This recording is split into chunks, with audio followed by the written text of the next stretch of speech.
Hi, I'm John Liu, Flow Ninja. I'm working on Clarity today, and there's a little update here today. In the last video, I talked about how in Clarity we can see resources, and the resources are the SharePoint site and list ID, or maybe the Common Data Service, or maybe SQL Server. Today, we're expanding a bit more into the SharePoint scenarios. So in the By SharePoint view, so these are all Analyze tabs. Analyze tabs are to do with slicing and dicing your data. In the SharePoint view, we're basically grouping by resource. So these are all the flows within the tenancy. And you see this is across everybody for these URLs.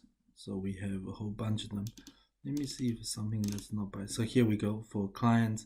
In fact, on a different company on the SharePoint gurus.sharepoint.com, we can see Gandalf. Gandalf's made a flow that talks to this SharePoint URL. So that's something that we'll need to come back to and do more. So Gandalf actually has that special flow that's actually a cross-tenant scenario.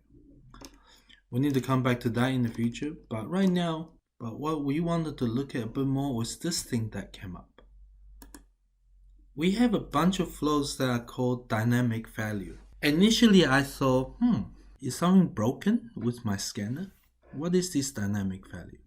So we went and have a look at one example, which is this new thing, a nested flow that was picked up with a thing called dynamic value. But back into Flow Studio, to really understand all this JSON, I have an advantage in that I built Flow Studio, and Flow Studio has this ability to go and read a whole bunch of JSON information when I need to. So in the flows, I filter and look for a new thing, nested flow. It looks like it's a HTTP flow. If I go and edit the JSON, I can see for reference. See here, the references referred to by this flow are SharePoint, but the site and list are called dynamic value. So that got me a question. What does that mean? We can zoom into that flow and have a look. What is dynamic? Okay. So dynamic values are where the properties for these URLs and lists are actually provided by another action. So within the flow definition, we cannot work out what URL this is. It is basically a calculated value from somewhere else in the flow. So this is a value that only makes sense at runtime. This is something that we are tracking and thinking about how to deal with this particular scenario. In a sense, if we look at this, these 8 flows, they use dynamic value for the SharePoint URL. As in, at a pure static level, we cannot tell what URLs these flows may be using. Now, there's still various ways we can go about doing it. We can look at flow runs. So we can look at these flows have some runs, these have no runs, so those are a bit tricky.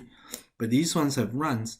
We can actually read the runs and then use the runs to re-infer what actually was the URL that was used when those actions were called.